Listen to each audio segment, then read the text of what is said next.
কাটাচ্ছে, মেয়ে গার্মেন্টসে চাকরি করছে, টাকা ইনকাম করছে, বাপ বসে খাচ্ছে। ও নাকি বাপ, ইয়ে না, ও সৎ বাপ, ও শয়তান, ও সৎ বাপ, ও বাপ না। আল্লাহ রাসূল বলছেন আনফেকালা ইয়ালিক মিন তাওলিক, ছেলে মেয়েকে উপার্জন করে খাওয়াও পড়াও, শেষ পর্যন্ত ভিক্ষা তুমি করবে, মেয়ে করবে না, ছেলে করবে না।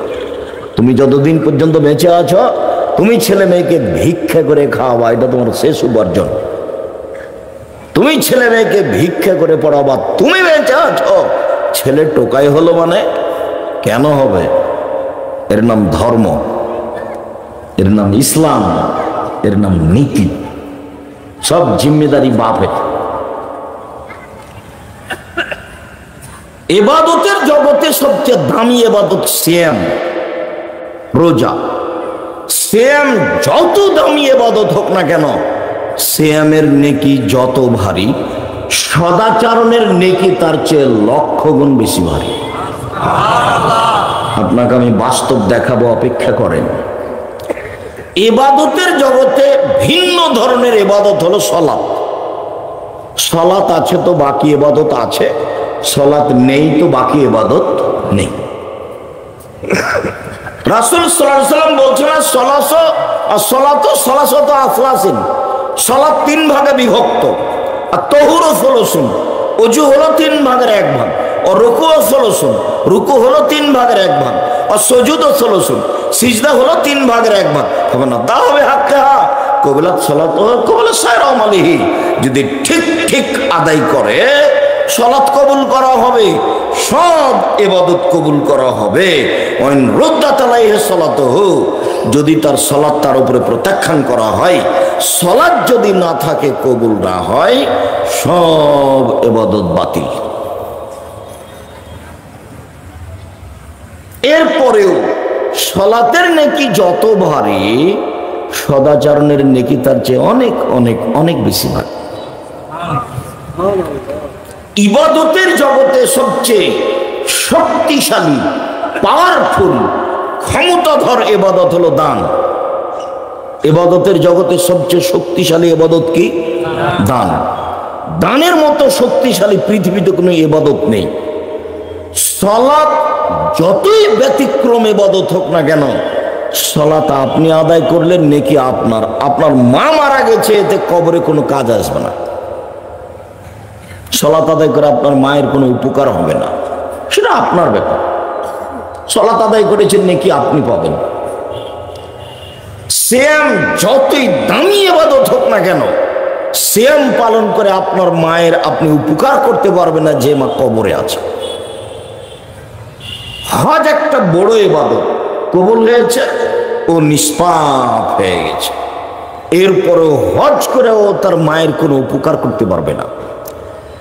সারা পৃথিবী জুড়ে, ঢাকা কেন, উত্তর কাজীখানা, এইসব এলাকা কেন, চামরখান কেন, সারা পৃথিবী জুড়ে সবাই যদি মরা মানুষের নামে কোরআন মাজিদ পড়ে, তো মরা মানুষের এক পয়সা উপকার করতে পারবে না। কোরআন যে পড়বে সেই 10 নেকি পাবে অক্ষর প্রতি। ও পড়ে আর একজনের নামে বক্সাতে পারে না। ধর্ম পাগল নয়। धर्म मने करछो राजशाही चपाई हवाई लड्डू दोनों हाथ में लड्डू आए, जो चाहे उसको खा ले, जो चाहे उसको छोड़ दे। धर्म पागल नय। एरकम घटना रासुलेर कोनोदिन घटेनी, एरकम घटना साहाबीर कोनोदिन घटेनी, ताबीर कोनोदिन घटेनी जे तारा कुरान माजिद पढ़ार बोलछे, पढ़ार परे जे अमुकेर कबरे बक्सिया दिलाम। पृथिवीते একটা শক্তিশালী ইবাদত আছে, এত পাওয়ারফুল ইবাদত পৃথিবীতে নেই। আপনার মায়ের নামে আপনি 2000 টাকা দান করলেন মসজিদে, কোনো বেসরকারি কওমি সঠিক আকীদার মাদ্রাসায়, আপনার মায়ের কবরের শাস্তি বন্ধ। এ কথা আমি বলিনি, এ কথা মুহাম্মদ সাল্লাল্লাহু আলাইহি ওয়াসাল্লাম বলেছেন।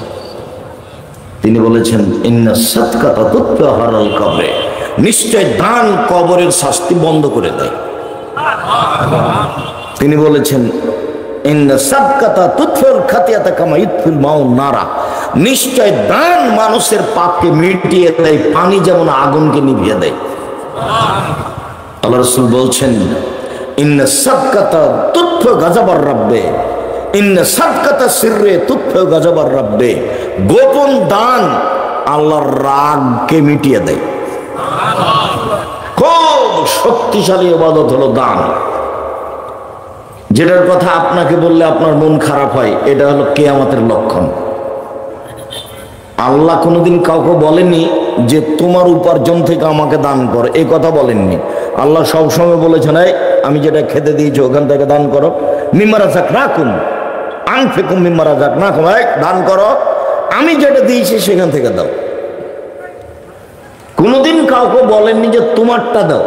আল্লাহ কোরআন মাজিদে শত হাজারো জায়গাতে কি বলেছেন, যেটা আমি দিয়েছি সেটা দান কর, এই কথা বলেছেন আল্লাহ। কথা বোঝা গেল না মনে হয়? কাজে আপনি দান করলে নিজেরটা দান করবেন এই কথা নাই। আর একটা মনে রাখেন, আল্লাহ নবী বলছেন, মা কালা ফাফনা, যা খেলো তা পায়খানা, ওমা লাবেসা ফাবলা, যা পড়লো তা পুরাতন, ওমা আতা ফাত্তানা, যা দিল তা জমা হলো। তাহলে আগের দুটা বাতিল, পরেরটাই টিকে আছে। আল্লাহ রাসূল বলছেন, মানুষে বলে আমার সম্পদ আমার সম্পদ আমার সম্পদ, অথচ তার সম্পদ নয়। কেন?